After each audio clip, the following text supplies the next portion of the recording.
Chers amis internautes, bonjour et merci de nous retrouver sur ce nouveau numéro de Gros Plan. Aujourd'hui, nous recevons pour vous Souleymane Naimi.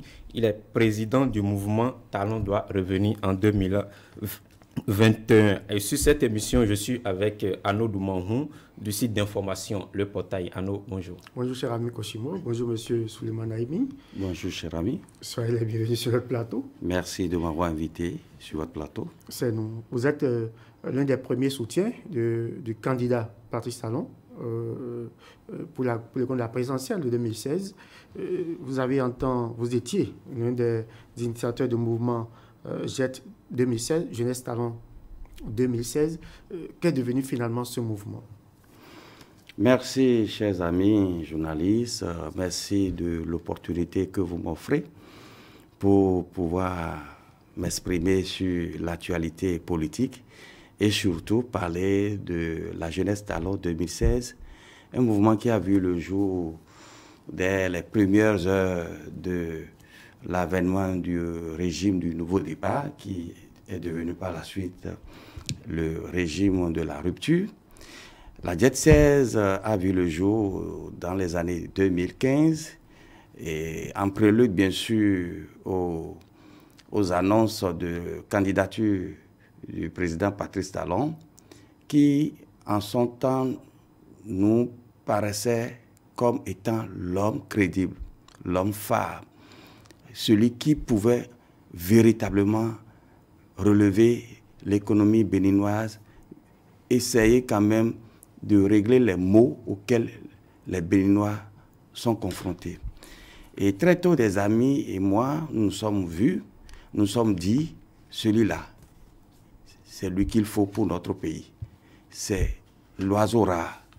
Malgré toutes les tentatives pour l'empêcher de rentrer d'abord dans son pays, malgré toutes les pressions qui ont été faites pour l'empêcher d'être candidat, des amis et moi, on s'est dit, il n'en est pas question, même s'il faut perdre notre vie pour que ce dernier soit au sommet de l'État, nous allons le faire.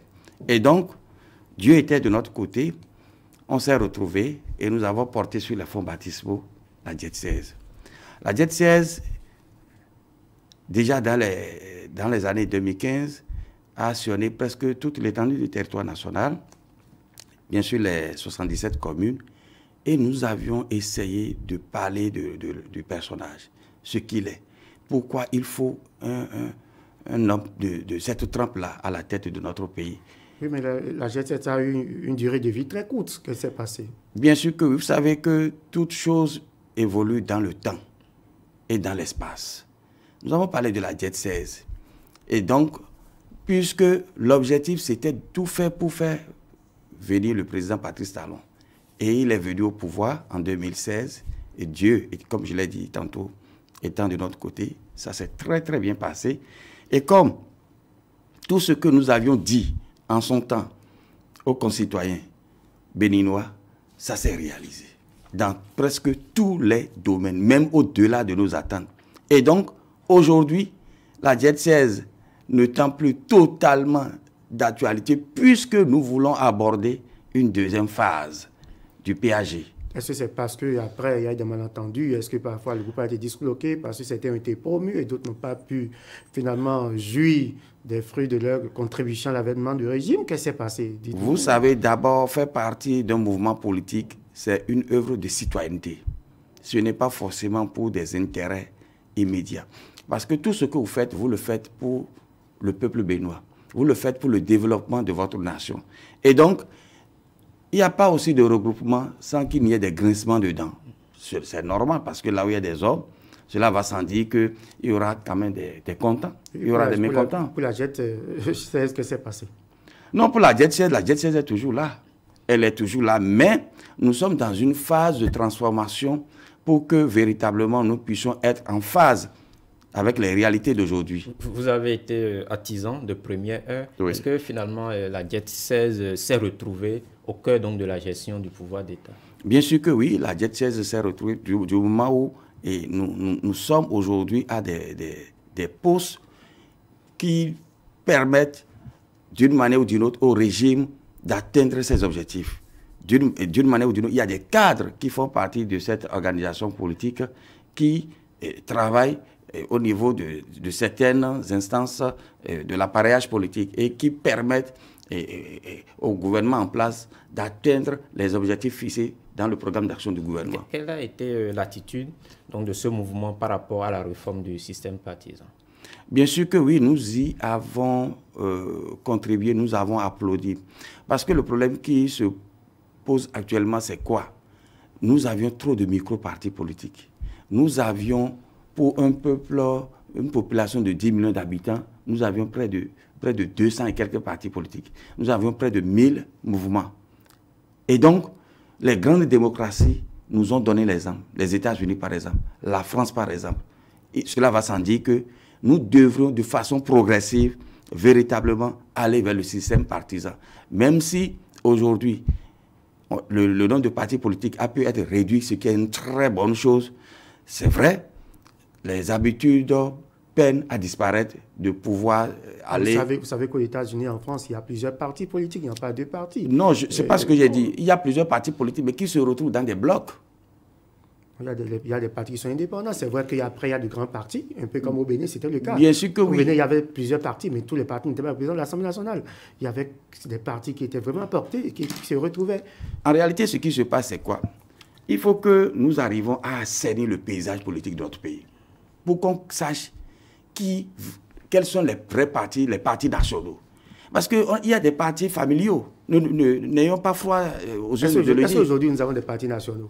Bien sûr que oui. Lesquels Je ne vais pas citer de nom, mais je puis vous dire qu'aujourd'hui, il y a des partis crédibles. Il y a des partis véritablement nationaux. Et la preuve, quand vous allez à l'Assemblée nationale, quand vous prenez... Il n'y a que deux partis qui sont représentés. Oui, bien sûr que oui. S'il y avait une compétition, on devrait savoir... Non, là, vous voulez... Vous savez qu'il n'y a pas eu de compétition, donc on ne peut pas savoir s'ils sont... Là, vous voulez aborder un autre sujet, là. Non, mais comment ils sont nationaux s'il n'y a pas eu de compétition? Qui vous dit qu'il n'y a pas eu de compétition?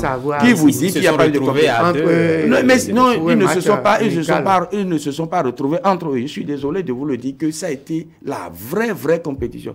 Et je vais aller très loin pour vous dire que c'est pour la première fois depuis 1990 que nous sommes allés à la conférence nationale qu'il y a eu autant de morts pour une élection municipale et communale. Pourquoi? Parce que certes, c'est des partis qui soutiennent les actions du chef de l'État, mais c'est des partis qui se sont affrontés farouchement sur le terrain. C'est des partis qui se sont poignardés dans le dos très fort sur le terrain. Donc, quand vous parlez de match amical, je suis désolé pour vous dire qu'il n'y a pas eu de match amical. Chaque parti œuvrait pour arracher le plus grand nombre de députés, a œuvré par la suite encore pour arracher le plus grand nombre de conseils municipaux, communaux, etc. Et donc, ne parlez plus de match amical. Ça a été une compétition véritablement rude et le parti qui a pu tirer son épingle du jeu, je voulais parler de l'Union progressiste, véritablement s'est imposé parce que certainement ils ont su mettre en place une stratégie qui leur a permis de rafler le plus grand nombre de députés et par la suite le plus grand nombre de conseils municipaux. Monsieur Souleymane, Jeunesse Talent 2016, est-ce que la jeunesse aujourd'hui, 4 ans, plus de 4 ans après, quelques mois de la fin, qu'est-ce que la jeunesse a gagné chez Patrice Talon? Je vous en prie, la jeunesse a largement gagné. Comment?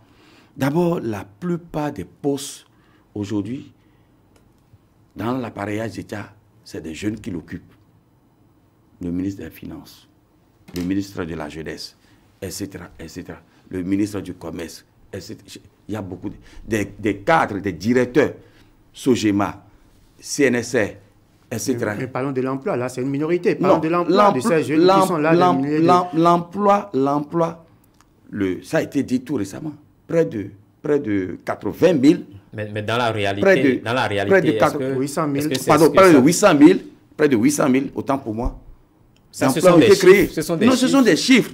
Mais vous savez, nous avions un président de la République qui parle peu, mais qui agit beaucoup et qui agit dans la discrétion. Et pour lui, son leitmotiv, c'est l'efficacité dans la discrétion. Oui, mais et de ce fait, cela va sans dire que quand il pose des actes, quand il contribue au bonheur du peuple béninois, ce n'est pas quelqu'un qui fait de la démagogie ni de la propagande, mais qui agit et qui parle au moment où il faut parler. Et je pense que c'est le moment qui est arrivé et c'est ce qui lui a permis aujourd'hui d'aller toucher du doigt le bien-être de ce qu'il a pu faire pour le peuple béninois. Vous savez que selon toujours les statistiques de l'INSAE, le taux de chômage n'a pas changé sur Patrice Talon. Nous sommes toujours de 4%. Non, mais je voudrais que vous puissiez m'apporter la preuve que l'INSAE confirme que le taux de chômage n'a pas eu une évolution significative. Donc, pour vous dire que est-ce que véritablement la jeunesse, les milliers de Béninois, de ces jeunes-là qui sont sans emploi, qui ont des diplômés, qui sont en train de dormir sur eux, est-ce qu'ils ont été satisfaits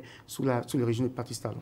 Sous le régime de la rupture, je pense que beaucoup de choses ont été faites pour ce qui est de l'amélioration des conditions de vie et de travail des jeunes. Vous savez, nous évoluons dans une dynamique où la demande en termes d'emploi croît.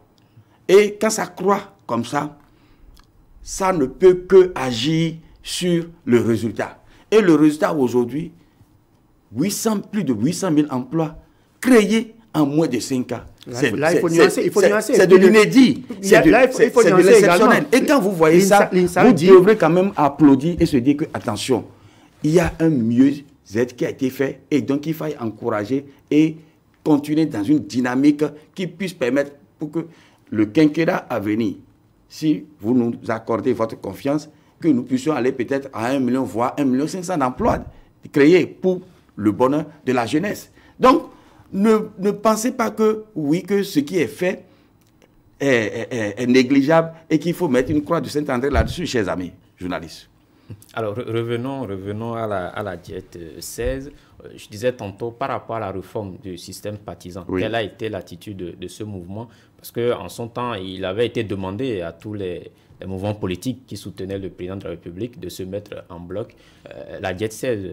Bien sûr que oui. La diète 16 a fait une déclaration officielle et devant l'opinion nationale et internationale pour déclarer qu'elle appartient désormais à un bloc, le bloc Union progressiste.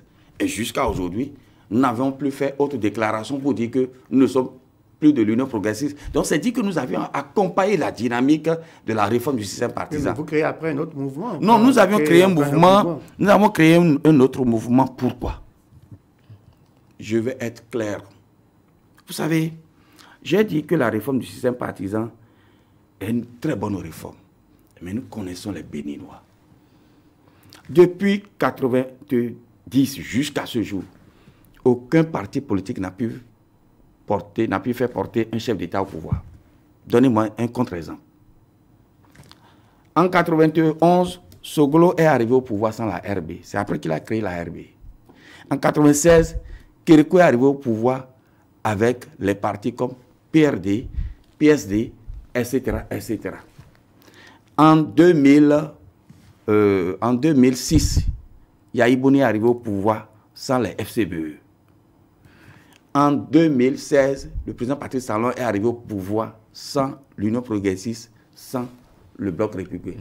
Et donc, ce sont les mouvements, les partis entre griffes qui existaient, les partis traditionnels, qui se sont mis ensemble pour porter un chef d'État au pouvoir. Et la réforme visait à corriger tout cela? Non, la réforme visait à corriger tout cela. Mais comme je vous l'ai dit, les habitudes peinent à prendre du moment où il y a des erreurs qu'il ne faut pas commettre. Parce que quoi? Il y a des gens qui estiment que... Et nous venons de sortir des élections législatives, des élections municipales, où il y a eu beaucoup de déchirures.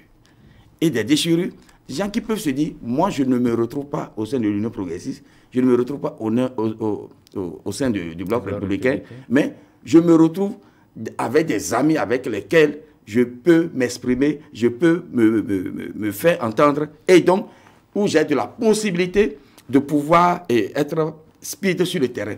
Alors, vous aurez à constater que il y a quelques semaines, quelques mois, ce sont une floraison de mouvements qui ont commencé par voir le jour, qui ont commencé par susciter... Des jeunes se mettent à genoux... Non, vous savez... Demandez au président... Non, vous savez qu'il n'y a pas d'organisation sans enfin, non, vous savez, des brebis galeuses. Mais si ces jeunes-là, ils avaient de l'emploi, ils avaient de quoi se satisfaire. Ils vont se mettre à genoux pour demander qu'est-ce qui vous dit que ces jeunes n'ont pas d'emploi?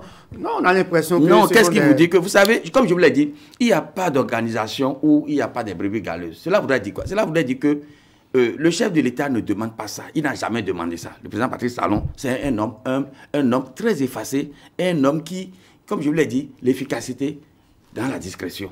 Mais quelle est la discipline du groupe? Si nous parlons de la réforme des partisans, oui. Pendant que l'Union progressiste ne s'est pas encore officiellement prononcé, vous créez un mouvement déjà pour susciter ou pour dire que vous avez déjà... Mais est-ce que vous savez que le mouvement MTR, le mouvement Talon doit revenir en 2021, n'est pas de connotation politique bloc républicain ni Union progressiste? Pourquoi? Vous savez, je vous ai parlé des vieilles habitudes. Et nous ne pouvions, même si vous voulez sevrer votre enfant, votre bébé, il faut y aller de façon douce. Mais 4 ans, c'est beaucoup. Mais le système partisan a commencé par rentrer dans sa phase atypique. En 2018, 2 ans, moins de 2 ans. Vous pensez que déjà... La vision était là depuis 2016. Oui, la vision était là depuis 2016. Mais nous avions commencé par la mettre, la réforme du système partisan en 2019. Aux élections législatives de 2019. Je pense que oui. 2019, à ce jour, 1 an. 1 an, je pense que c'est un peu trop tôt pour continuer par dire aux citoyens, aux Béninois que c'est comme ça, certes. Donc, gardons les vieilles habitudes. Non, pas du tout. Comme je vous l'ai dit, quand vous voulez sevrer votre enfant, vous devez y aller de façon douce.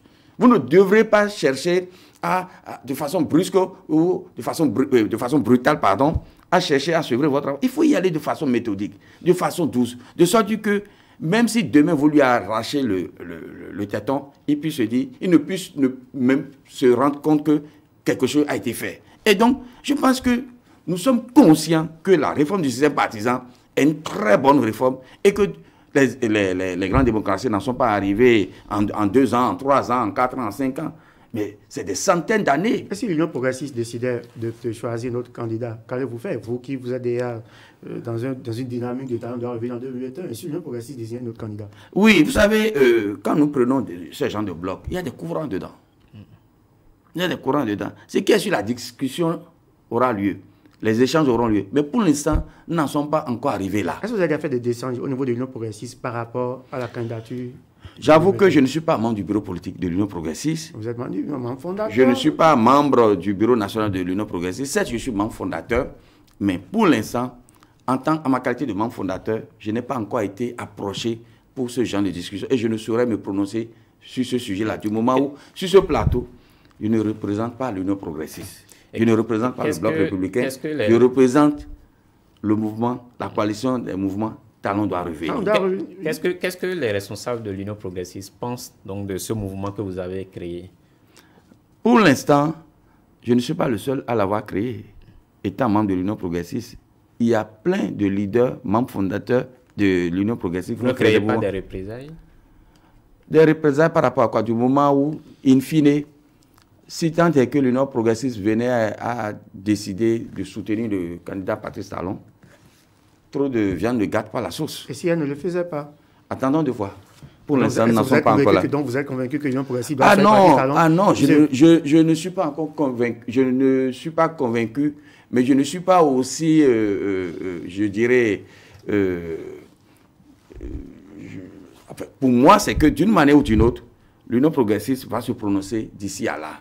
Et donc, attendons que le choix soit fait. Et si le choix est fait, si vous voulez, vous pouvez encore m'inviter. On va opiner là-dessus. Oui, selon vous, est-ce que l'Union progressiste pouvait faire autre choix que Patrice Talon? Ah, ça, je n'en sais rien. Je n'en sais rien parce que, comme je vous le dis, je ne suis pas ici pour parler au nom de l'Union progressiste. La réforme du système partisan, c'est vrai que dans les lois électorales, le législateur n'a pas été très clair sur la question, mais la logique aurait quand même voulu que désormais les partis politiques, en tout cas ces partis qui sont là aujourd'hui et qui se disent les grands partis du pays, puissent quand même désigner des candidats, puissent porter donc des candidats à la magistrature suprême. Mais avec ce qu'on est en train de voir à quelques mois de la présidentielle 2021, on risque donc d'avoir la même chose que 2016. Patrice Talon pourrait ne pas être porté par un parti politique. Vous savez, chers amis, une chose est d'établir les lois, les tests, mais une autre chose est de pouvoir faire l'évaluation pendant la phase d'application. Et donc, si tant est que il y a déjà un bloc, le bloc républicain, qui a déclaré oui à la face du monde, qu'il apporte son soutien. Avant lui, il y a eu Mouel Béné. Il y a le Mouel Béné aussi de mon ami et collègue Jacques Ayadji aussi, qui s'est prononcé, qui a publiquement demandé à ses militants de soutenir la candidature du président Patrice Talon. C'est dire quoi? C'est dire que il y aura d'autres partis du système partisan qui pourront eux aussi porter leur choix sur d'autres candidats. Vous avez vu ce qui se passe au sein des FCBE, où, selon les derniers écrits que nous avons lus sur les réseaux sociaux, il y aura au moins 2, voire 3. On pourrait aller même jusqu'à 4 candidats au sein du parti FCBE. Là, ce n'est pas un modèle à copier par le Bloc républicain Union progressiste. Non, mais chaque organisation... C'est au sein des partis. Chaque organisation politique sait comment manager ces instances pour qu'ils puissent véritablement arriver à choisir un candidat. Mais FCBE, qui ne soutient pas formellement le régime du Patrice Talon, se conforme, en tout cas, reste dans l'esprit de la réforme du système partisan. Et les partis qui sont censés porter la réforme, donc soutenir les actions du chef de l'État, sont carrément en marge de la réforme. Mais qu'est-ce qui vous dit est-ce qu'il n'y a pas un problème? Qu'est-ce qui vous dit qu'au sein de ces blocs qui soutiennent le régime de la rupture, le pouvoir de la rupture, est-ce qui vous dit qu'il n'y a pas eu des élections primaires? Est-ce que vous savez par quel mécanisme ils en sont arrivés? Le Parti Talon est une candidature externe, c'est pas une partie, contrairement à ce qui se passe au niveau de FCBE. Bien sûr que oui. Est-ce qu'il est dit qu'au sein de l'organisation politique, ils ne peuvent pas choisir un candidat externe? Mais la logique aurait quand même voulu ça, la réforme du système partisan. Vous l'avez dit tantôt. Oui. Depuis 1990, on n'a pas eu la logique aurait voulu qu'on choisisse un candidat interne. Mais si, quand un parti naît, c'est qu'il aspire à diriger le pouvoir d'État. Oui. Et par conséquent, si vous estimez qu'en votre sein, vous n'avez pas un homme charismatique qui remplit les critères pour pouvoir véritablement fédérer tout le monde et permettre à ce que vous puissiez gagner et gérer le pouvoir d'État, il vaut mieux aller chercher ailleurs. Et quand on en arrive là, est-ce que ce n'est pas un échec? Ce n'est même pas du tout un échec, pas du tout. Est-ce qu'il y a un article qui dit que forcément qu'il faut choisir en interne? Mais quand vous prenez un parti politique comme le Bloc républicain qui se dit grand, l'Union progressiste également qui se dit grand, et Mouel Béné aussi, né de la réforme du système partisan, qui n'arrive pas à retrouver un homme en leur sein pour gérer le pouvoir d'État, ça pose un problème. Mais ça peut arriver, je l'ai dit tantôt dans mon intervention, pour dire que il se pourrait qu'il n'arrive pas à trouver l'homme phare capable de fédérer toutes les énergies, de fédérer toutes les têtes fortes pour bien gérer le pouvoir d'État. Cela va sans dire que s'il en existe à l'extérieur, il vaut mieux aller le chercher. Il ne faut pas être trop égoïste et penser qu'on est capable de faire quoi que ce soit en interne, si tant est que les valeurs fortes qui permettent de pouvoir rassembler, qui permettent de pouvoir permettre de trouver l'homme capable de diriger le pouvoir d'État se trouve ailleurs, il vaut mieux aller là-bas. Le mouvement Talon doit revenir, a déjà choisi sans doute Talon. Mais bien sûr que oui. Est-ce que vous avez choisi alors le vice-président pour vous, ou vous avez choisi juste Talon et puis bon, vous allez dormir et puis vous... Ah non, le vice-président n'est pas important. Ah non, nous y travaillons. Nous y travaillons. Et je pense que ce n'est pas sur ce plateau que je vais vous donner le nom de celui pour qui nous pensons pouvoir être capables de seconder le président Patrice Talon. Vous n'avez pas eu de difficulté à dire à la face du monde que ce Talon doit revenir en 2021. Mais qui vous dit que nous n'avons pas eu de difficulté? Vous savez depuis quand? Le vice-président ne doit pas être un problème. Est-ce que vous savez depuis quand nous étions en train de cogiter, de réfléchir toutes les stratégies que nous avons mises en place pour pouvoir en arriver à un consensus qui puisse nous permettre de dire que ce soit le président Patrice Talon qui puisse véritablement être en mesure de renouveler son mandat pour pouvoir continuer pas exécuter les œuvres phares, les œuvres salvatrices qui permettent aujourd'hui aux Béninois de pouvoir vivre en paix, de pouvoir vivre heureux. Mais pourquoi vous pensez, vous prenez un long temps, vous pensez au président, et vous ne pensez pas au vice-président. Vous prenez encore une autre étape pour penser au vice-président. Non, mais nous devrions aller de façon progressive en y mettant la méthode, la bonne méthode. Est-ce que pour vous, c'est un homme ou une femme qui serait vice-président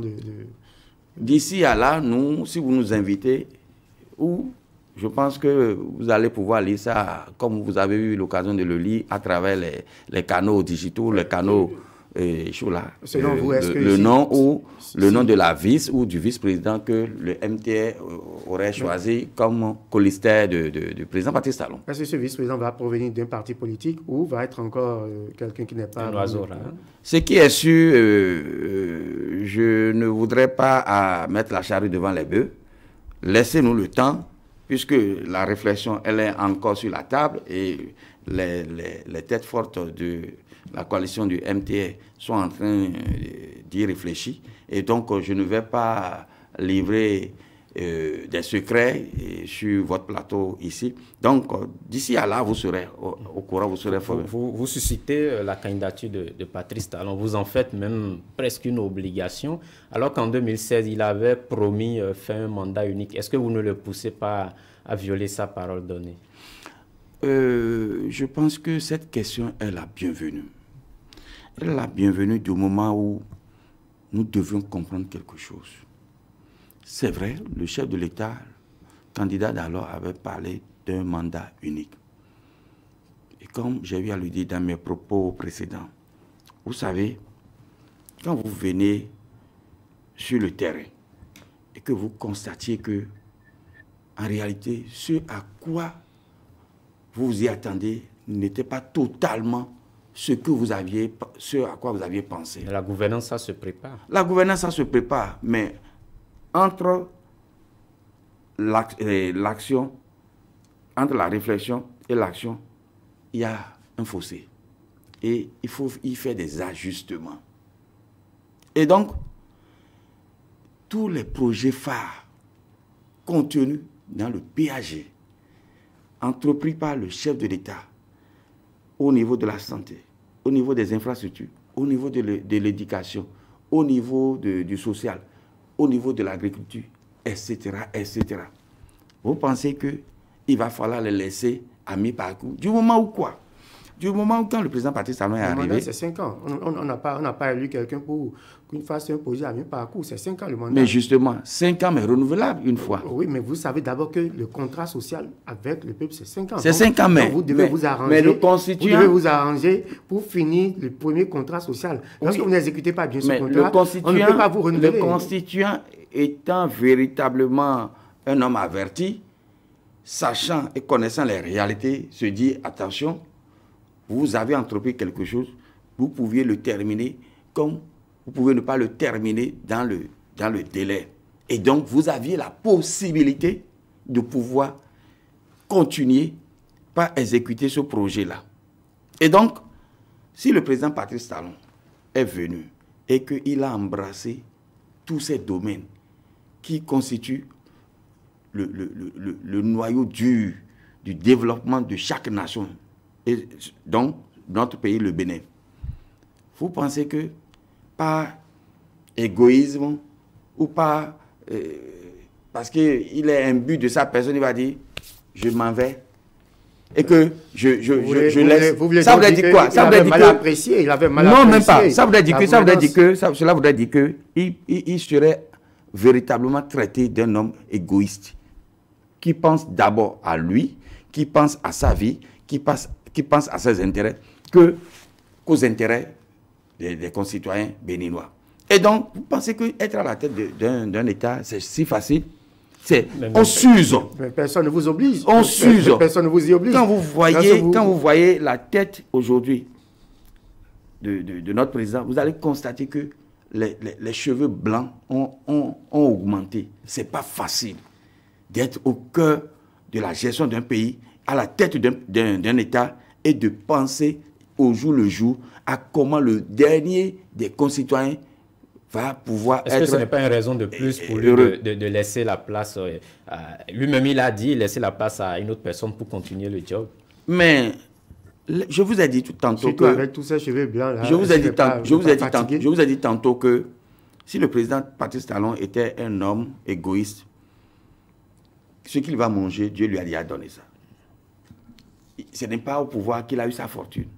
C'est un homme d'affaires, c'est un homme qui a su véritablement bâtir sa fortune grâce à son intelligence, grâce à ses actions, grâce à son dynamisme. Et il a voulu mettre ça au service du peuple béninois.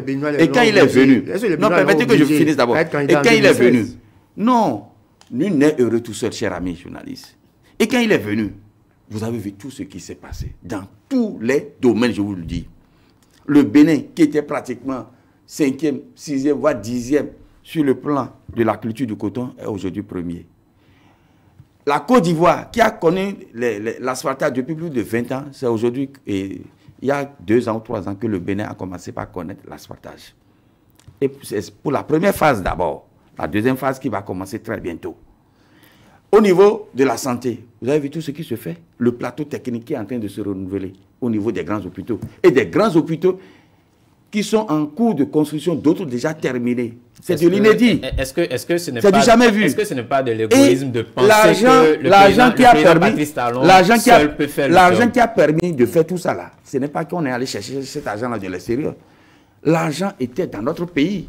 Oui, et c'était de l'argent qu'on distribuait à des hommes, à des compatriotes qui les mettaient dans leur poche pour assouvir leurs besoins personnels. Est-ce que vous pensez qu'il est vraiment le seul dans le pays qui puisse faire ce job-là? Est-ce que dans son entourage, dans la mouvance présidentielle, il n'y a pas de personne? Je n'ai jamais dit qu'il est l'homme, le seul capable de le faire.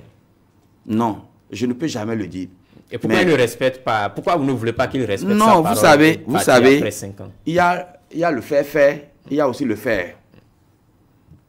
Quand vous commandez une mission à quelqu'un, vous dites à la personne, va me faire ce travail-là. Que vous-même, vous vous levez, vous allez faire le travail, il y a une différence. Je dis bien, il y a une différence. Vous avez vu, il fut quelque temps où le président Poutine avait laissé le poste de président à son vice-président. Et quand le vice-président a fini, il a repris encore le poste. Parce que, et quand il a repris, vous allez constater qu'il y a une différence. Ça, c'est clair. Quand vous-même, vous êtes au charbon, vous êtes au feu et que vous faites le travail, vous vous sentez plus responsable, plus engagé, plus déterminé à atteindre les objectifs. Or, quand vous voyez, par exemple, le président Patrice Talon, c'est un homme qui a du goût. C'est un homme qui aime du beau. Tout ce qui se fait dans le pays, on sent que c'est du propre. C'est du Nicolo à la limite. C'est dire quoi? C'est dire que c'est pas de ouïa-ouïa, c'est pas des choses qui sont faites juste pour... Mais vous parlez tantôt de ressources. Vous avez dit qu'il y avait l'argent là qu'on distribuait. Mais bien sûr que oui. Vous savez que le niveau d'endettement du pays, le Bénin ne s'est autant endetté sous les régimes, les gouvernances passées. Si tant est qu'on a fait beaucoup d'économies et qu'on a eu beaucoup de ressources, pourquoi on s'endette tant sous les régimes passés? Bien sûr que oui. Si nous avions une économie prospère, une économie crédible, une économie rassurante, c'est normal que les institutions internationales financières puissent nous accompagner. Si tout ce que vous faites, on sent qu'il y a de la transparence, il y a de la crédibilité, on sent que véritablement vous arrivez quand même à assainir les finances, vous avez assaini les finances publiques, vous aviez œuvré de sorte que et comment on appelle les deniers publics soient bien gérés par les cadres qui sont nommés à des postes de responsabilité et que chacun est responsable de ses actes. Cela va sans dire que les institutions internationales qui sont là, présentes sur notre territoire, qui font des évaluations, qui font des enquêtes et qui s'assurent que tout cela c'est bien fait, qu'il y a une transparence. Pourquoi ne pas accepter que ces institutions-là nous accompagnent? Et quand nous demandons 100 francs, c'est des institutions qui nous disent non, on ne va pas vous donner 100 francs, on va vous donner 150, voire 200 francs. C'est dire quoi? C'est dire que vous devriez, chers amis journalistes, vous être fiers aujourd'hui d'être béninois. Il y a 5 ans, quand vous dites béninois, ailleurs là, les gens disent, pardon? Et les gens ont même peur de se faire appeler béninois à l'extérieur. Mais aujourd'hui, appelez nos compatriotes qui sont à l'étranger. Ils vous disent quoi? Mais c'est du jamais vu. Mais ce monsieur-là, on ne l'attendait pas sur ce terrain-là. Mais il nous a surpris positivement. Vous savez, l'autre question que les Béninois se posent, c'est où va l'argent emprunté? L'argent emprunté, chers amis, avec tout ce qui se fait sur l'ensemble du territoire, malgré la bonne foi du chef de l'État d'assainir les finances publiques, de faire de sorte que les impôts qui sont payés par tous les compatriotes béninois, vous pensez que c'est ça la chose qui peut servir à investir autant de milliards, que ce soit au niveau de la santé, de l'agriculture, au niveau des écoles. Les écoles aujourd'hui, la cantine scolaire, c'est du jamais vu. Il y a toujours Mais la cantine vous scolaire. êtes à Cotonou. Ah non, chers amis. C'est pas la première fois. La cantine scolaire. Non, mais la cantine scolaire, depuis quand? Dites-moi ça. Il y a la cantine scolaire. Jamais. Vous savez très bien que j'ai été un soutien de première du président, de l'ancien président Boni Yayo. Mais vous n'avez pas dit que sous Boni Yayo, il n'y a pas la cantine scolaire? Non, il n'y en a pas eu. Je vous dis, il n'y en a pas eu. Je suis bien placé pour vous le dire. Il n'y en a pas eu. Mais aujourd'hui, c'est de la réalité. Et vous savez ce que vivent nos compatriotes dans les zones rurales. Cette histoire de cantine scolaire-là. Mais ça fait trop des heureux. Des enfants qui restent à jeun du matin jusqu'au soir. Alors que ce sont des enfants qui vont devenir des cadres, qui vont diriger ce pays demain. Et donc, si on ne les met pas dans de bonnes conditions, des centaines et de milliers de salles de classe qui sont en cours de construction, des centres de santé, etc., des plateaux techniques, je l'avais dit tantôt, qui sont en cours de rénovation. Mais c'est peut-être vous qui ne voyez pas que des choses ont beaucoup changé et que aujourd'hui le Béninois est heureux de se sentir bien chez lui, sécurisé. Au niveau de la sécurité. Vous avez vu les braquages? Il y a quand même beaucoup de cas de suicide. Vous avez vu les braquages? Non, laissez tomber. Non, écoutez.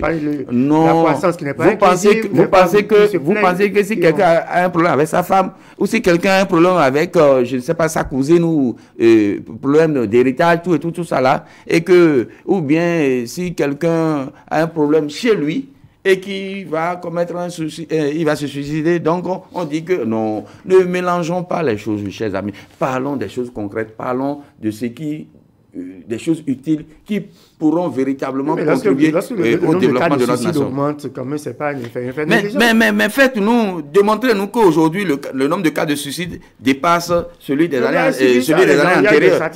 Non, quelles statistiques? On connaît, et c'est les Béninois. On se connaît. On sait que, autant de, comme l'a dit Père à son âme, je dirais, 20 000 emplois. Vous avez vu 20 000 emplois, vous? Mais il a défendu ça. Bec et ongle. Mais 800 000 emplois, vous avez vu 800 000 emplois Non, quand je dis... Vous défendez 800 000 emplois qu'on n'avait pas vu. Bien sûr que... Non, jamais, chers amis. Je suis au cœur de la gestion du pouvoir d'État du président Patrice Talon. Je sais ce qui se passe. Parce que j'ai intérêt à pouvoir savoir ce qui se passe pour pouvoir en parler à mes amis qui croient en moi. Vous savez que l'INSAE parle, par exemple, sur cette question de 800 000 emplois, parle de plus de 500 000 emplois dans le secteur informel.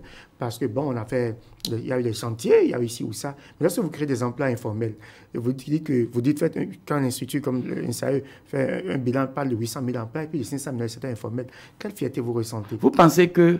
Et en plus... Vous pensez que ces compatriotes qui travaillent sur ces chantiers-là et puis ces emplois saisonniers... Vous pensez que pour eux, ce n'est pas un mieux-être, cela ne leur a pas permis de régler des problèmes sociaux, des problèmes de santé, des problèmes d'éducation pour leur avoir.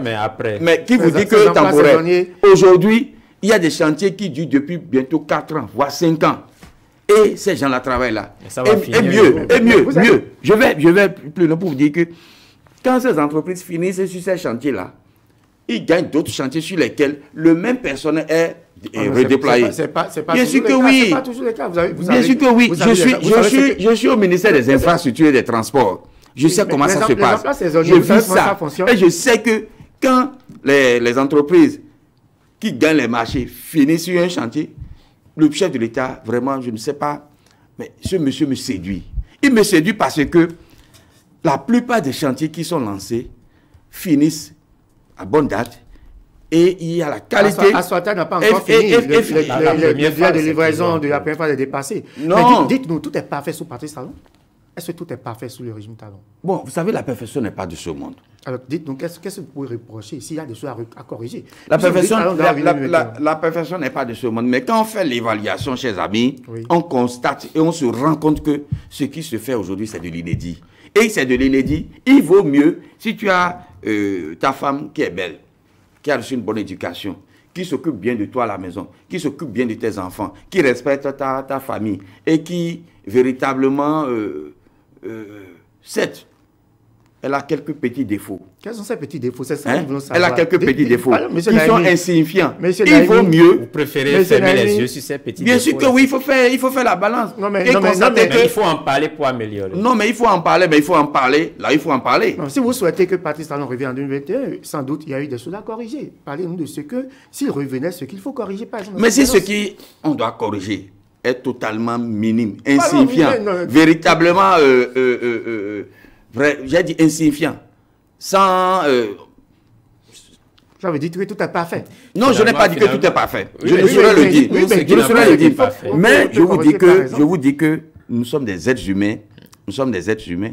Et le président lui-même, il a reconnu que si tant est que nous sommes là et que nous avons fait des choses, nous avons fait de très très bonnes choses, nous avons fait de bonnes choses, mais ce qui est sûr, il y a eu quelques erreurs. Et avec le temps, on va faire l'évaluation. Non, mais je vous dis que le cadre n'est pas approprié peut-être pour en parler. Et mieux, je vais plus loin pour dire que si tant est que ces choses-là n'ont pas d'incidence majeure sur ce qui a été fait, pourquoi en parler? Est-ce que Patrice Talon est un dieu? Mais je vous l'ai dit, il n'est pas un dieu.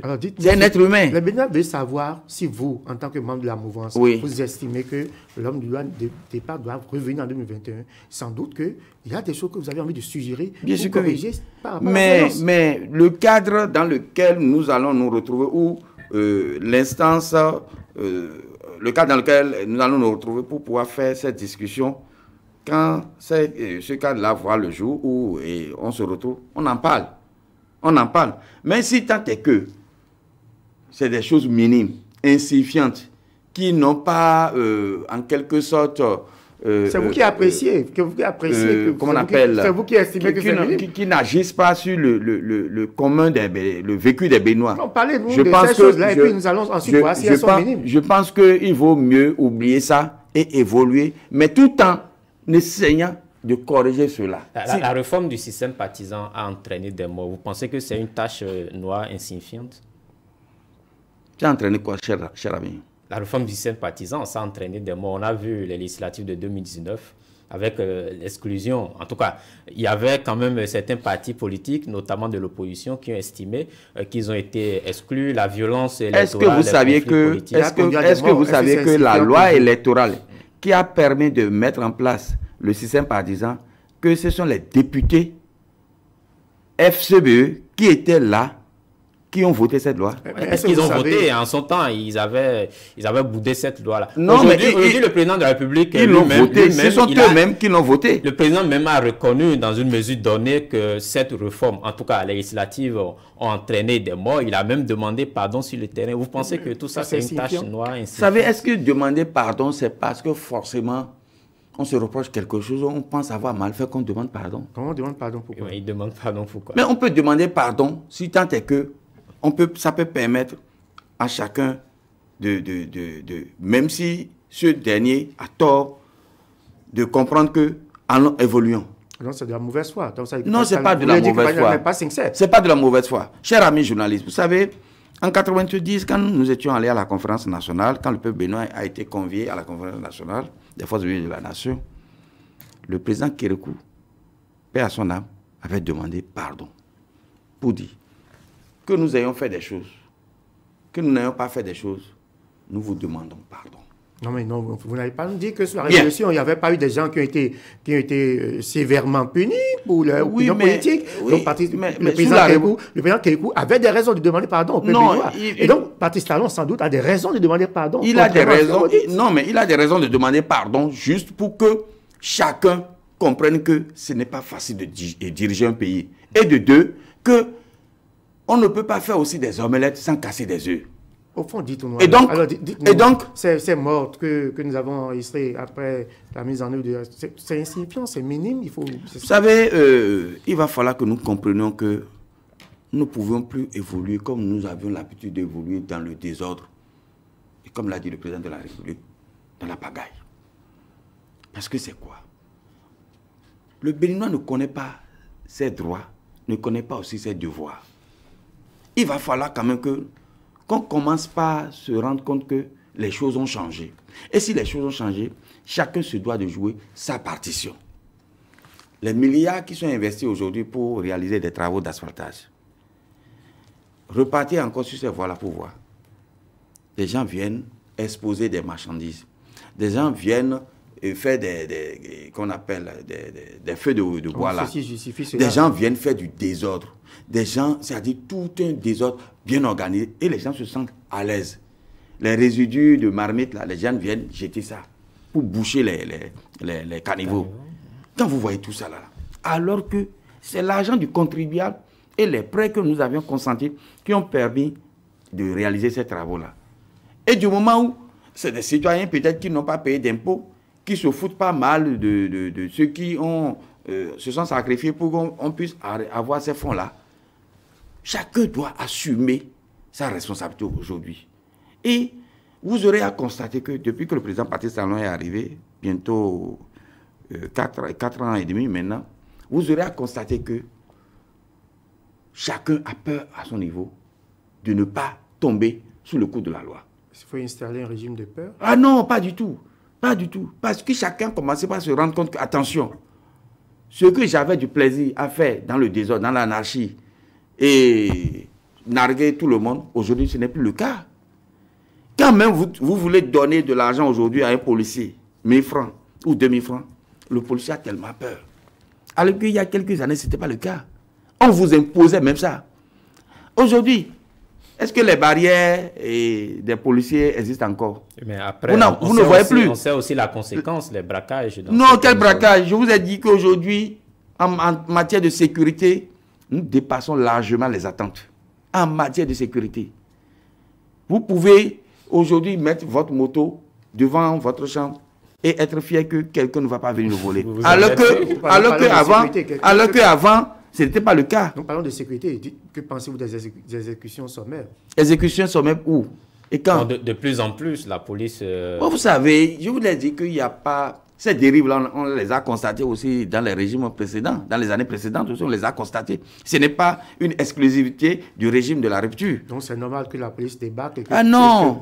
Non, mais aujourd'hui, est-ce qu'on peut débarquer sans qu'il y ait un mandat d'arrêt ou un mandat de perquisition? Vous êtes informé, vous parlez tantôt des exécutions sommaires. Qui a parlé des exécutions? Moi, non. Mais je vous dis que... Vous justifiez le fait? Non. Mais donnez-moi un exemple. Donnez-moi un exemple. Mais ce que vous constatiez, on peut constater aujourd'hui, c'est quoi? C'est que chacun répond de ses actes. De deux, la sécurité, véritablement, est devenue une réalité. Et les populations dorment mieux, vivent mieux et ne se sentent plus véritablement... n'ont plus peur. Mais la police n'est pas au repos. Pratiquement tous les jours, il y a des arrestations, des braquages. Non seulement il y a des prises d'otages. Est-ce que vous avez vu des d'otages aussi? Des prises d'otages qui viennent de plus en plus. Vous avez vu le mécanisme. On n'a jamais vu ça, c'est historique aussi. Vous avez vu le mécanisme qui est mis en place aujourd'hui. Je ne suis pas un expert ou un spécialiste de la sécurité, mais ce que je dis, c'est le profane qui vous parle par rapport à ce qu'il a vu, ce qu'il constate. Oui, quand vous prenez le corridor Cotonou et Nati Tengu, ou Cotonou, Parakou, vous allez constater qu'il y a des policiers qui sont dans leur bus, dans leur pick-up, qui circulent ou qui garent. Et dès que vous vous arrêtez en même temps, ils viennent vers vous. Mais ça, c'est un contrôle pour vous assister. C'est un contrôle de routine. Pour vous assister. C'est un contrôle de routine. Vous avez un problème, en quoi pourront vous être utiles?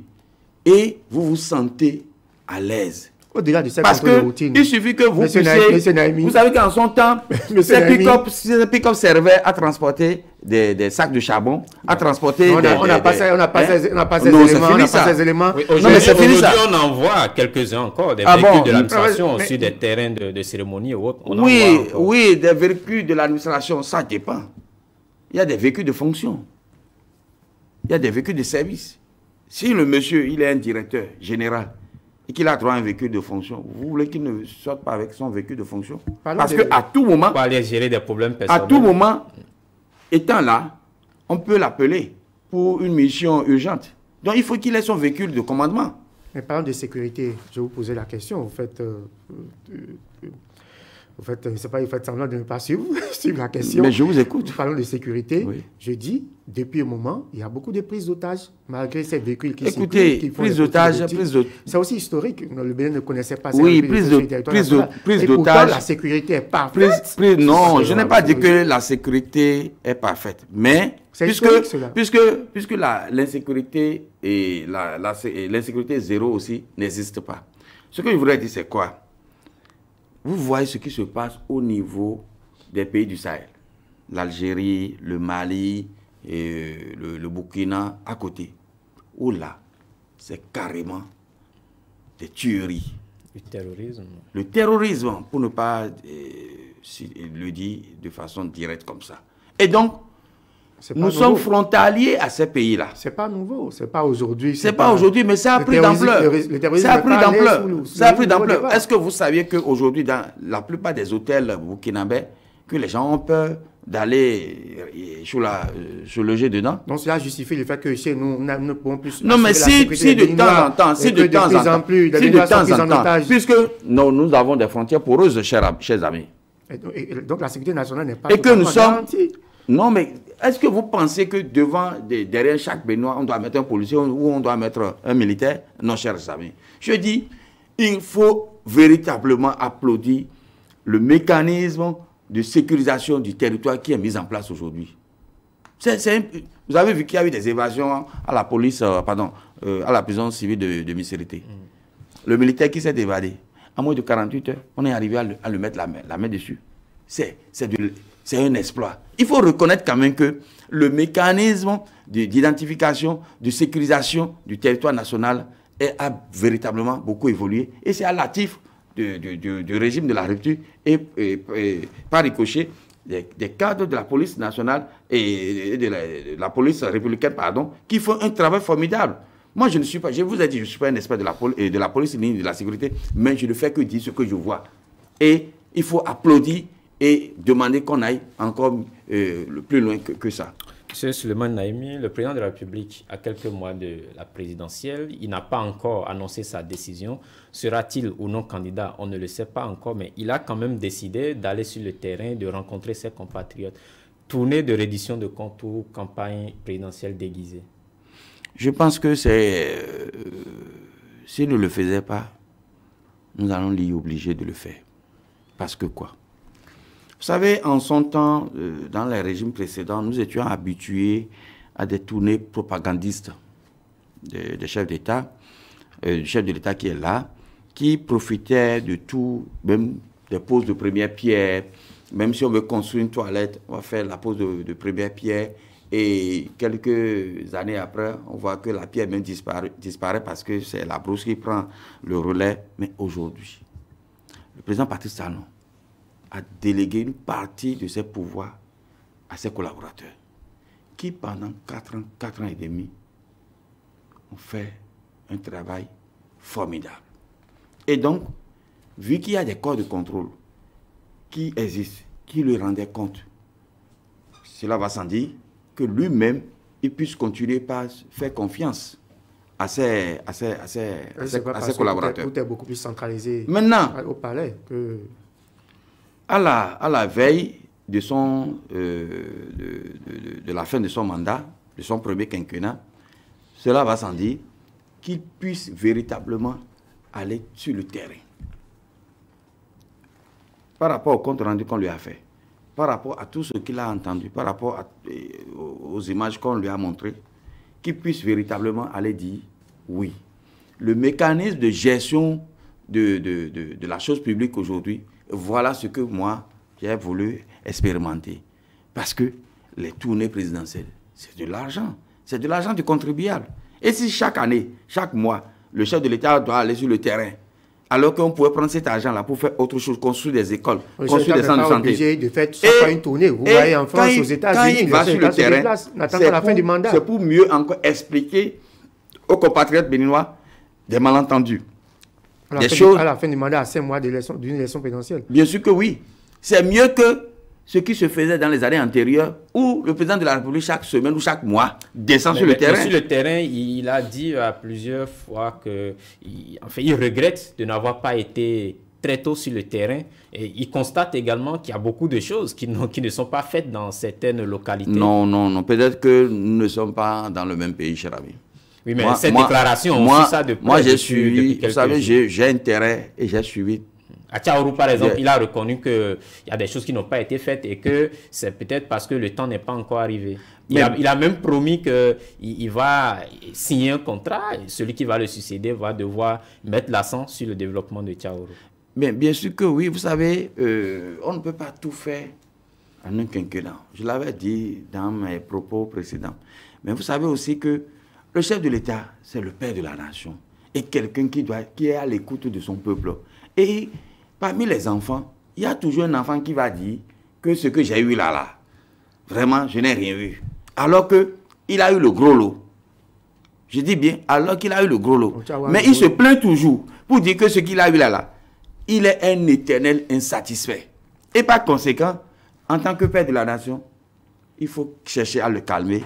Et même si c'est juste un plus, tu lui donnes pour le calmer. Parce que, au-delà de tout, c'est lui qui répond aux besoins de tous les, compatriotes. Cela va sans dire que s'il va à Tchaourou et que les populations se plaignent et que lui-même il fait l'évaluation, il dit, bon, ok, si on peut leur donner encore un peu plus, pourquoi ne pas le faire? Du moment où Tchaourou n'a jamais été épargné, ni exclu des réformes dans tous les domaines. Mais ce n'est pas parce que l'ancien président Yaïboni fait de Tchaourou que le président Patrice Talon a exclu Tchaourou du plan de développement de la nation. Bien au contraire.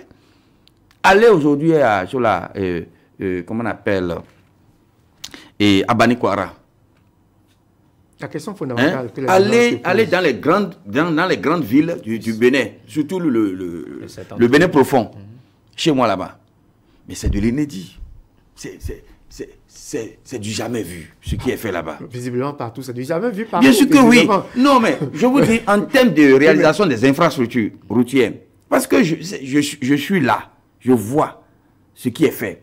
En termes de construction des centres de santé de zone, en termes de réalisation au niveau de l'agriculture. Du jamais vu partout. Mais la question, c'est de l'inédit. La question, à 5 mois d'une élection présidentielle, oui. Est-ce que la question que les Béninois se posent, est-ce que véritablement, il faut être élu, rester dans un palais doré à Cotonou et attendre?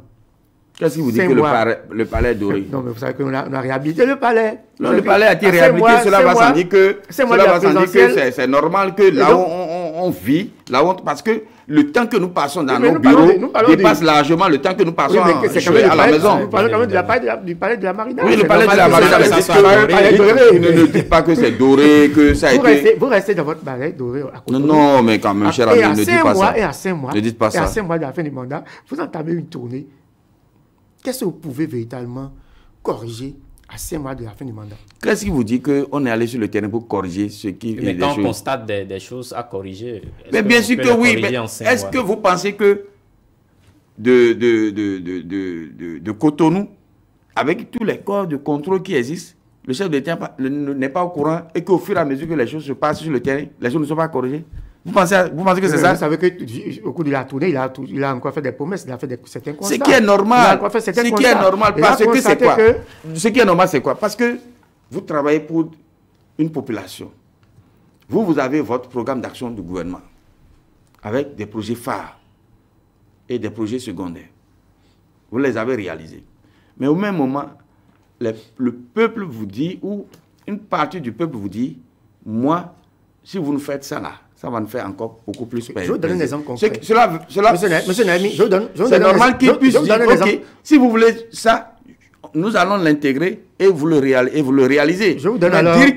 Dire que c'est parce que ça devait être fait, ça n'a pas été fait et qu'il a promis de refaire. Je dis non. Monsieur Naimi, je vous donne un exemple concret. Nous sommes à 5 mois de la présidentielle. Oui. Nous avons un blocage de fait, la question du parrainage. Le chef de l'État va demander pardon, par exemple, à Tcharou, au cours de son truc, par rapport aux violences électorales survenues du fait de l'exclusion par rapport aux il n'y a pas eu exclusion. Je vous dis qu'il n'y a pas eu exclusion. Nous allons au même moment. Je vous dis qu'il n'y a pas eu exclusion pour nous les allons élections. dans la même circonstance. Nous sommes toujours dans la même situation parce que les mêmes causes pourraient produire les mêmes effets. Comment? Demander pardon à Tcharou, mais il n'y a pas il a demandé pardon comment? Il a demandé pardon comment? La présidentielle soit non, il ne faut pas sortir le pardon de son contexte, de la manière dont ça a été. Dites-nous comment les élections, la présidentielle peut être une élection ouverte pour éviter ce que nous avons connu en 2019.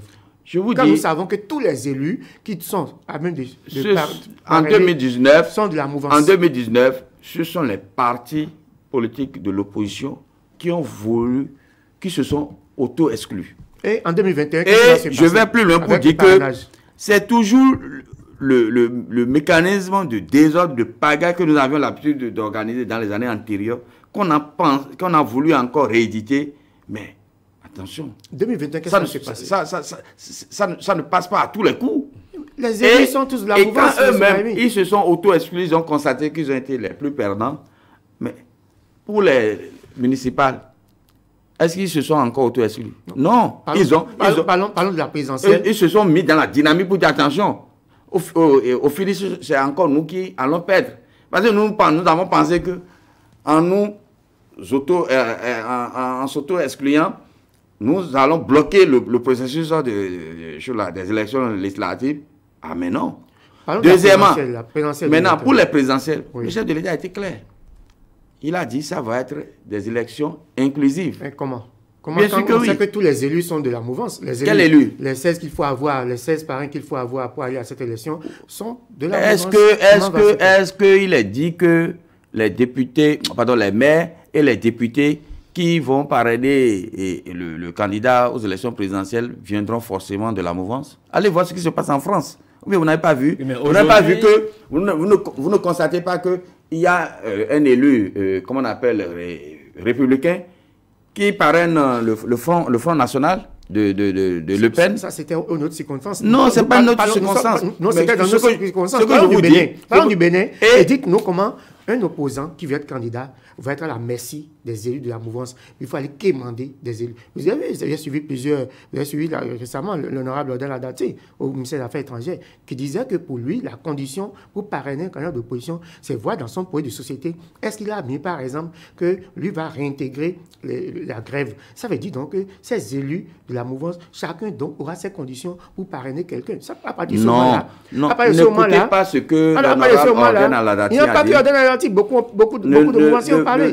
N'écoutez pas ce que l'honorable l'opposant est à la merci des élus de la mouvance. Non. Une élection inclusive. Vous pensez que, et comment on appelle, la femme qui vous dit, ou bien l'aveugle qui vous dit qu'il va vous jeter la pierre. Posez-vous la question de savoir si la pierre ne se trouve pas déjà sous son pied ou dans sa main. C'est parce qu'il est convaincu qu'il a déjà la pierre quelque part et qu'il est en mesure de vous jeter la pierre, qu'il vous met en garde pour dire « je vais vous jeter la pierre ». Et donc, c'est pour vous dire quoi? Si aujourd'hui, au niveau des FCBE, il y a, pour les primaires, il y a au moins 4 à 5 candidats déjà qui se dessinent. Ils sont en train de prendre des dispositions par rapport à quoi? Pour aller aux élections présidentielles. C'est parce qu'ils sont convaincus qu'ils auront des élus qui vont parrainer ce candidat. Je vais plus loin. Aujourd'hui, le parti les démocrates, qui est en train de demander qu'on leur accorde le récépissé de leur existence, c'est tellement qu'ils vont présenter un candidat. Le candidat qu'ils vont présenter, s'ils ne sont pas convaincus qu'ils auront le parrain. Nous les avons reçus. Ils n'ont pas de... Vous pensez que... Ils réclament le verrou du parrainage. Vous pensez que c'est pour les beaux yeux? Non, les démocrates demandent à ce qu'on sorte le verrou du parrainage. Bien sûr que oui. Parce que justement, c'est normal. C'est normal qu'ils puissent le demander. Mais je dis que c'est toujours les députés de FCBE, les députés qui étaient là avant que le président Patrice Talon arrive, qui ont voté ça. Mais quel est le sens du pardon quand vous savez que nous courons les mêmes risques pour 2021? Vous demandez le pardon par rapport au fait de non, 2019. Le pardon a été demandé. Par rapport au fait de 2019. Finalement, le pardon a été dit dans quel contexte? Que comprendre du pardon du chef de l'État? Le chef de l'État a dit qu'il y a eu des violences au cours des élections législatives. La République a pardonné. Le peuple a pardonné. Les institutions ont pardonné. Nous vous demandons à vous aussi de pardonner. C'est tout. C'est tout. Pas plus. Il a dit, la République a pardonné. Les institutions ont pardonné. Le peuple a pardonné.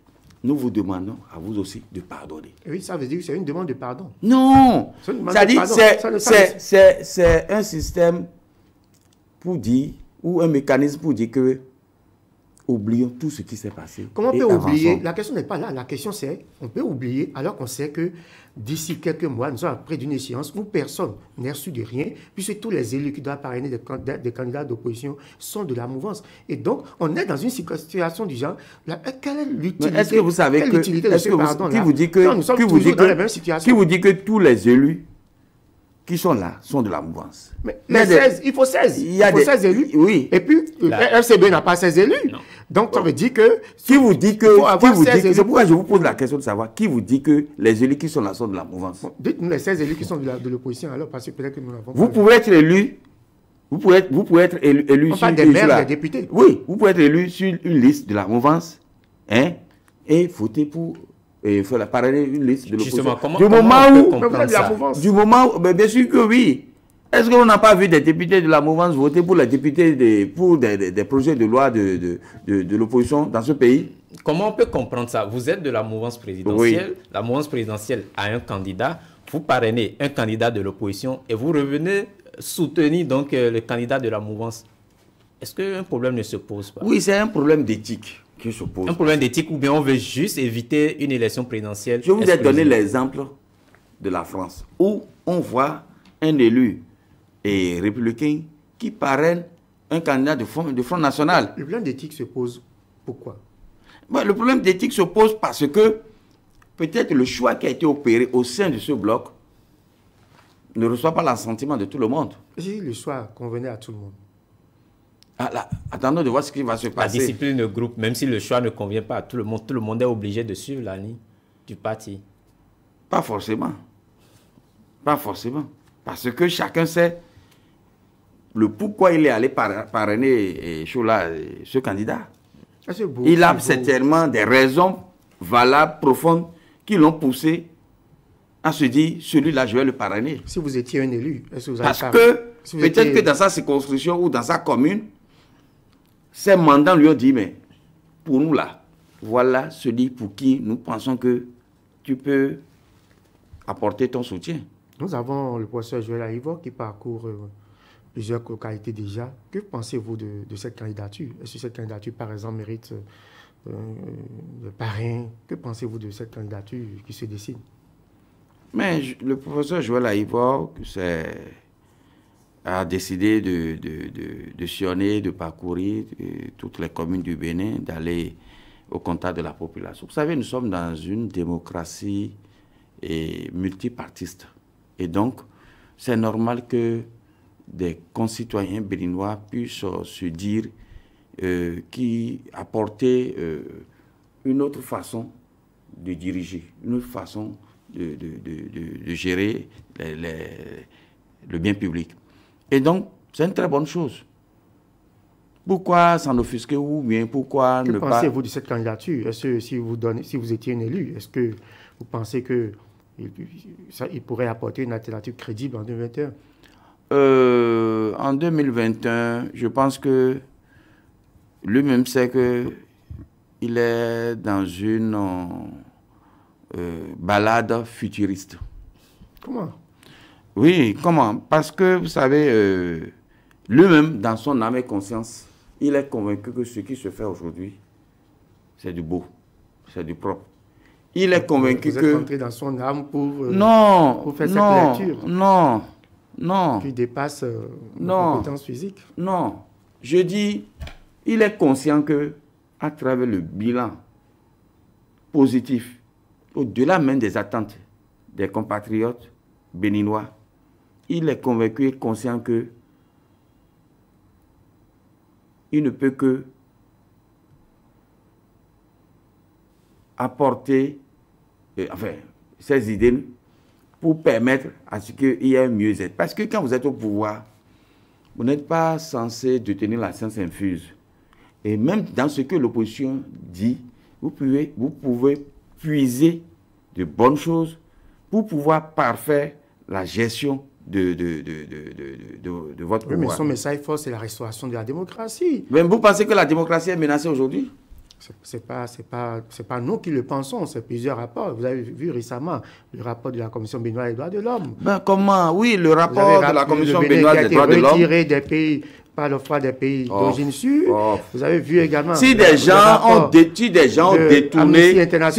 détourné ou ont pillé les deniers publics et qu'ils vivent, comme on appelle, dans des palais luxueux à l'étranger, et qui se font passer pour des exilés, je pense que il y a quelque chose qui ne va pas. Il y a quelque chose qui ne va pas. C'est quand même curieux que nous ayons tous ces exilés-là, politiques à l'extérieur, que tous ceux qui... Mais que ce soit est-ce que c'est le président de la République? Vous savez que nous avions le pouvoir exécutif, législatif, judiciaire. Si le pouvoir judiciaire prend ses responsabilités et que ceux-là fuient, ils disparaissent. Parce qu'il y a d'autres qui sont dans le pays, qui tirent à boulet rouge sur le régime en place, mais qui ne sont pas inquiétés. Le président, l'honorable Azanaï, il n'y a pas ce jour-là où lui ne cesse pas de tirer de façon frontale sur le régime en place. On sait qu'il a été président de première heure. Mais est-ce qu'il a inquiété? Même pas. Il y a d'autres, comment on appelle, d'autres députés, comment on appelle, Léon Basile Arossi. C'est des gens qui tirent à boulet rouge sur le régime en place. Mon ami Eric Oundeke, il ne cesse pas de tirer à boulet rouge sur le régime en place. Est-ce qu'ils sont inquiétés? Non. Si vous touchez au deniers public et que le pouvoir judiciaire veut voir un peu plus clair, que vous prenez la tangente, et après vous commencez par chanter sur tous les toits, que vous êtes un exilé, ça devient de la cacophonie. Patrice Talon a souvent dit que Azanaï est un ami et qu'il souhaite quand même le voir revenir. Mais voilà quelqu'un encore qui m'étonne. Malgré toutes les attaques que ces derniers lui font, le président Patrice Talon maintient et privilégie toujours l'amitié. Parce que l'amitié est plus forte que tout. La politique, elle est circonstancielle. Mais l'amitié, elle est éternelle.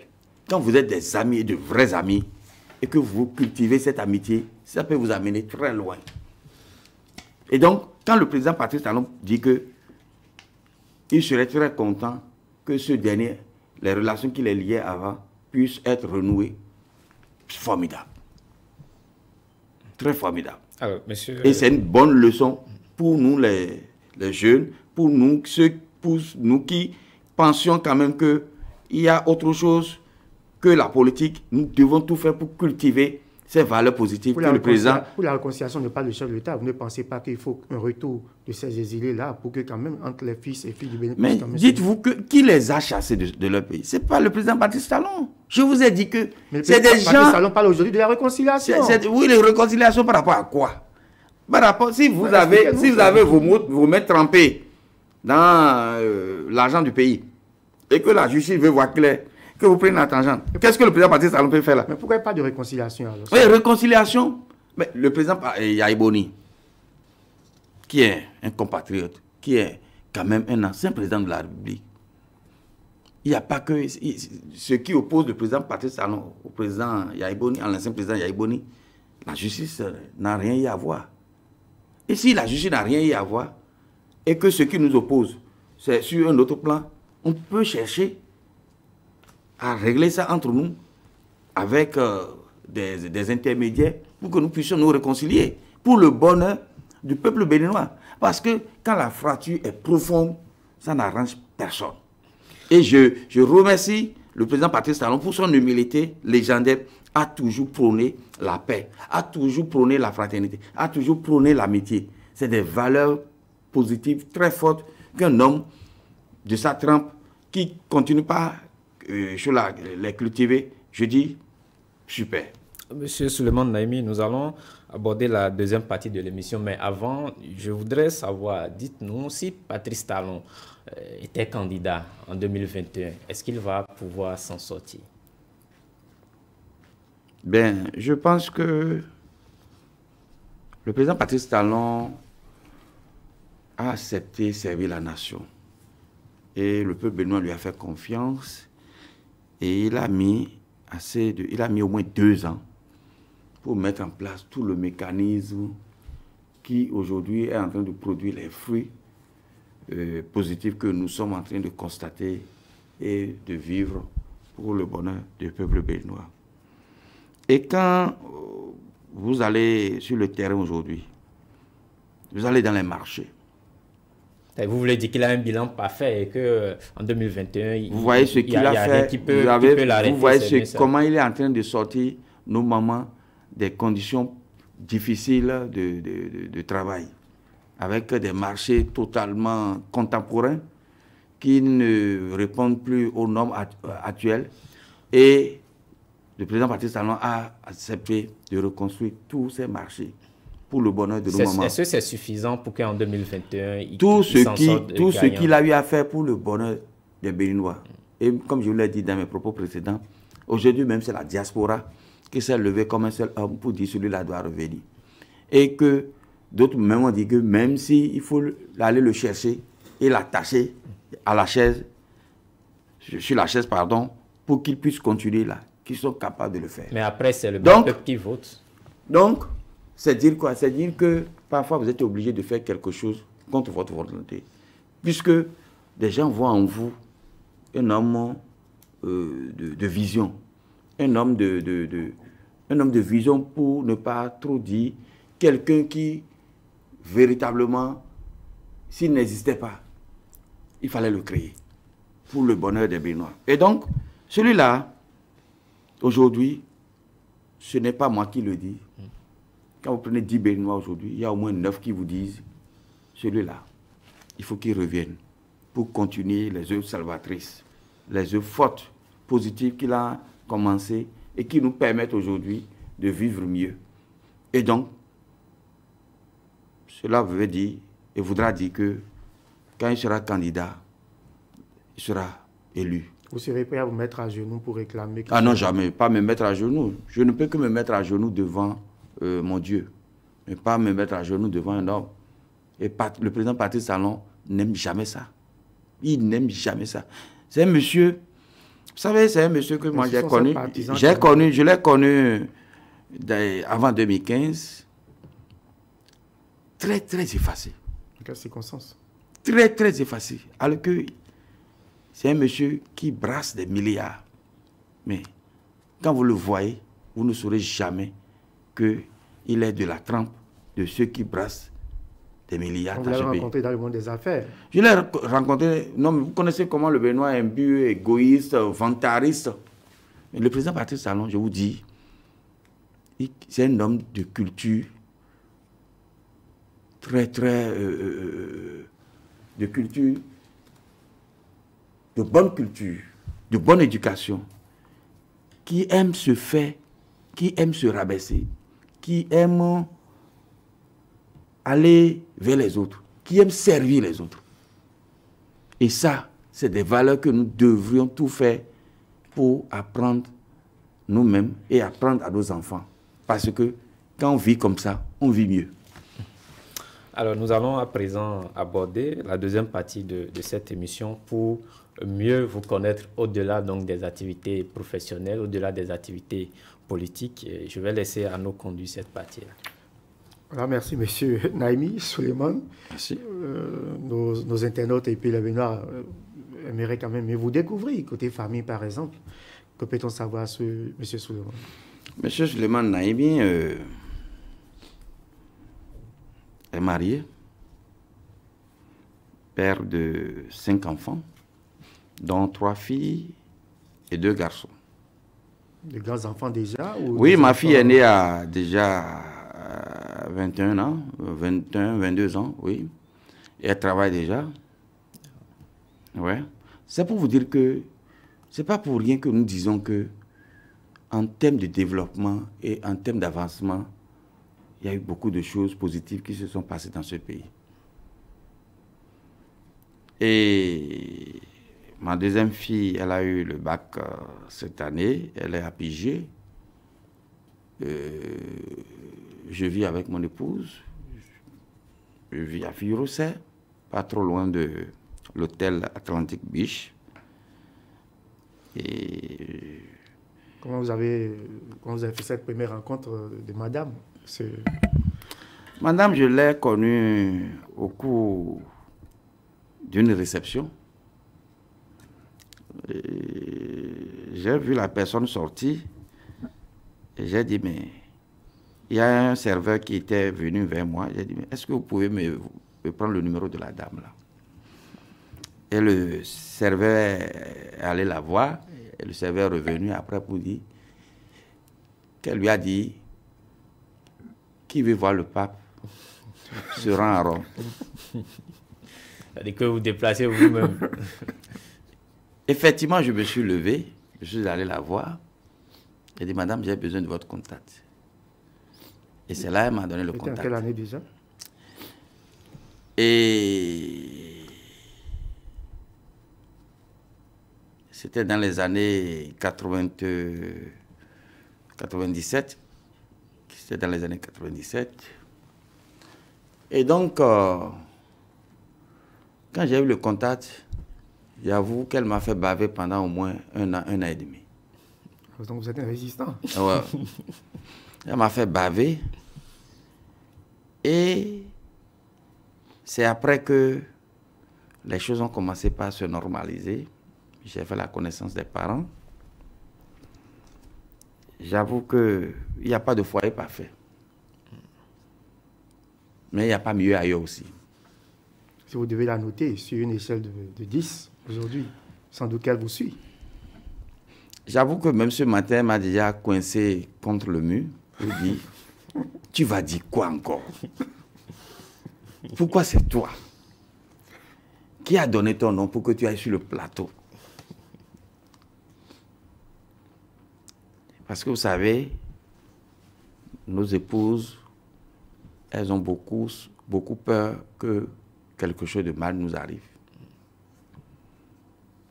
Et je leur ai dit, t'inquiète, si c'est pour le développement de ce pays, s'il y a des vérités à dire, n'ayons pas peur d'aller le dire.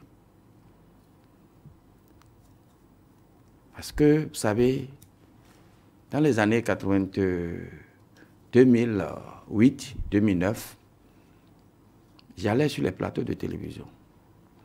Et le journaliste d'alors, c'était Médéric François Gongo. J'allais parler des actions du président Boni Yayi. Mais avant d'y aller, c'est le président Boni Yayi même qui vous reçoit. Contrairement au président Patrice Talon, qui sait que ce qu'il fait, il n'a pas besoin de vous le dire. Vous-même, vous touchez déjà du doigt là, les réalités. Si c'est bon d'en parler, il faut en parler. Et quand le président Boni Yayi vous envoie, tout ce qu'il vous dit d'aller dire, si vous allez sur le plateau de télévision pour le dire, vous ne savez pas faire, les gens vont vous attendre déjà au dehors. Ils vont vous lyncher. Donc quand on vous envoie, vous devez savoir vous envoyer vous-même. Donc c'est pour dire que nous aimons bien ce pays et que prendre des risques pour le bonheur des générations à venir, ce serait une bonne chose. Et à la maison, madame, quel plat elle fait que dès que vous êtes servi avec ce plat-là, bon, tout peut passer. Elle connaît mon menu spécial. Et je l'ai hérité de ma maman, à qui je rends hommage et je remercie beaucoup de l'éducation qu'elle m'a donnée. Elle s'appelle Célestine Dovi. Elle est de Bopa.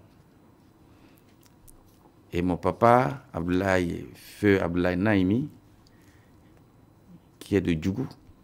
Donc je suis à cheval entre le nord et le sud. Et quand on dit Bopa, c'est Minan. Et Minan, c'est un peu la sauce de gombo. En tout cas, moi, quand je mange, il doit y avoir du gluant dedans. Forcément. Et mon épouse, elle a Elle a eu cette confidence-là de ma maman. Et de temps en temps, elle me le fait. Et de façon régulière. Le jour, le gombo, il y a une chose là qu'on appelle fétribgoma. Fétribgoma. Oui.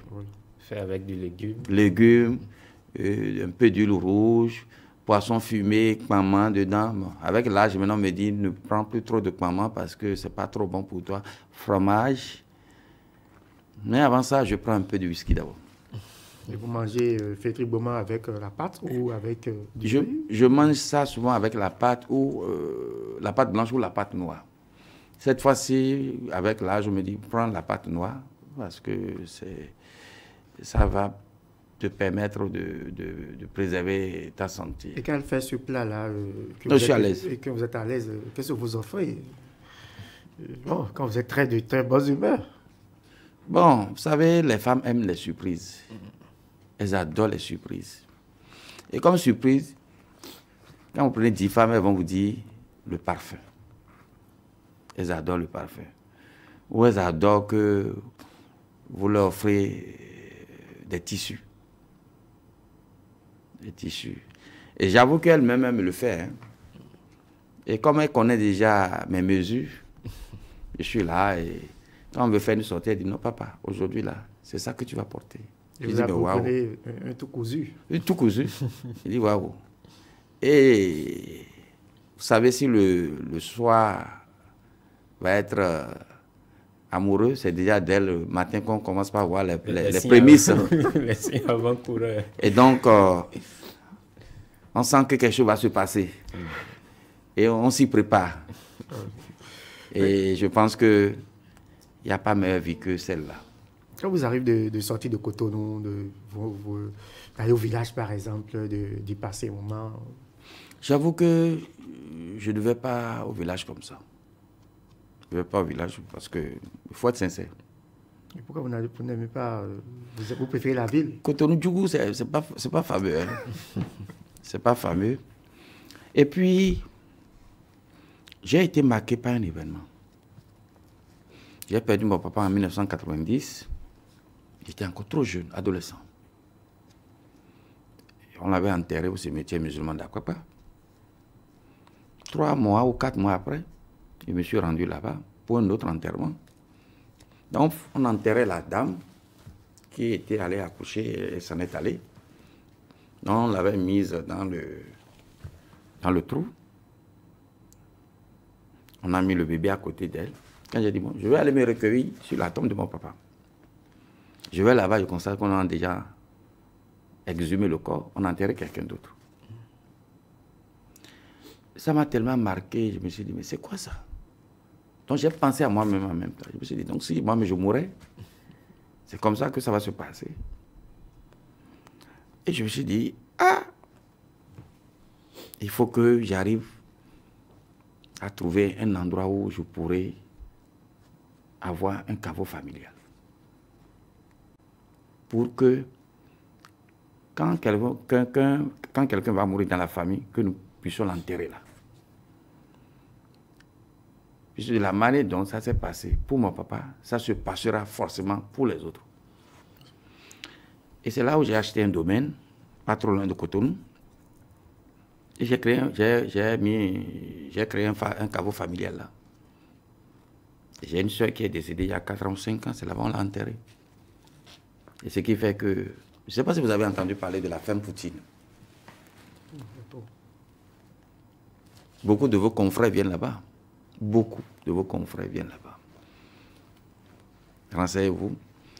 Et quand nous allons là-bas pour des rencontres festives, d'abord ça nous permet de nous évader. Ça se situe où? Ça se situe où? Ça se situe sur la route de Tori-Bosito, à quelques 200-300 mètres avant la ville. Il y a eu des rencontres des web activistes là-bas? Beaucoup. Demandez, je ne vais pas citer de nom, ils sont nombreux, plein. Ok, au-delà, donc je crois que vous êtes... Donc c'est un lieu d'évasion où quand vous allez là-bas, vraiment, c'est les bruits des oiseaux que vous entendez, les cris des oiseaux, pardon. Il y a un calme olympien. Donc, à défaut de vous rendre à Djougou pour vous évader, vous préférez donc... Mais depuis que j'ai enterré ma petite soeur là-bas, les gens commençaient par me dire, mais c'est à cause de toi qu'on va commencer par parler des Naimi de Tori. Et c'est sûr que ça ne va pas rater. Non, ça ne va pas rater. Et ça m'a fait marrer. On dit, mais du moment que tu as déjà commencé par enterrer des gens là, et que tes parents aussi, c'est là-bas on va les enterrer. Oui, il y a des gens qui vont être là et qui n'iront pas du tout au village. Voilà. Et finalement, on parlera de Naimi de Tori. Que ce que tu as fait là, tu ne sais pas sur la porte que ça aura dans les 10, 20, 30 ans, 50 ans, 100 ans. Mais tu viens de poser un acte fort. Alors, M. Naimi, vous aimez sans doute le sport. J'adore le sport. J'adore le sport et je viens même de finir le sport. Parce que je me suis dit, à cet âge, il y a des maladies que nous contractons de façon, excusez-moi, de griffe bête. Et donc, pour s'en débarrasser, la meilleure manière, c'est de faire le sport. Quelle activité sportive? Je fais la marche, je fais beaucoup la marche. Et surtout que là où j'habite, je suis à 200-300 mètres de la route des pêches. Ce qui fait que si je finis le travail, je quitte le boulot, je fais la marche, je fais quelques mouvements en gymnastique et je suis dans un club de sport. Et les amis ont estimé qu'ils peuvent me confier la présidence. Et quand je voulais quitter tout à l'heure, ils m'ont dit, président, vu que tu es en train de partir, nous aussi on va se libérer plus tôt que prévu. Ça leur a fait plaisir. C'est comme si le maître qui quittait la salle de classe pour une réunion et les élèves sont contents. C'est juste une petite blague. Merci à vous. Merci pour cette parenthèse qui nous a permis de mieux vous connaître davantage. Merci à vous aussi. Je voudrais infiniment vous remercier de l'invitation. Vous allez dire votre dernier mot. D'accord. Oui, mon dernier mot, c'est que je voudrais d'abord vous remercier, chers amis, de m'avoir invité. Je voudrais demander au peuple béninois de comprendre que rien n'est facile dans la vie. Que les grandes nations, les États-Unis, la France, l'Europe tout entière, sont arrivés là aujourd'hui parce qu'il y a eu trop de sacrifices. Et quand vous allez dans ces pays-là, ceux qui s'adonnent à des travaux durs, les travaux sales, ce sont les Africains. Quand vous rentrez dans le métro à 3 heures du matin, c'est bondé d'Africains. Ceux qui vont faire d'abord les boulots sales. Et quand ils viennent chez eux en Afrique, ils se font passer pour des hommes importants. Nous devons comprendre que pour laisser à notre génération, aux enfants, générations futures, c'est nous qui devrons nous sacrifier. Nous devons souffrir. Nous devrions pouvoir comprendre que demain, si ces enfants-là seront heureux et que les routes, pour la plupart, seront asphaltées, il y aura beaucoup d'écoles, des écoles de qualité, il y aura des centres de santé avec des plateaux techniques adéquats. C'est nous-mêmes qui devrions véritablement laisser des plumes. Et c'est vrai, c'est difficile, c'est dur, mais c'est par là que nous devons forcément passer ou y arriver. Et donc, patience, patience, patience, parce que demain sera beau pour nous, pour nos enfants. Je vous remercie. Merci. Alors, chers amis internautes, c'est tout pour ce numéro de Gros Plan. Nous avons reçu pour vous Souleymane Naimi. Il est président du mouvement Talon doit revenir en 2021. Nous vous remercions de nous avoir suivis et à la prochaine pour un nouveau numéro. Merci.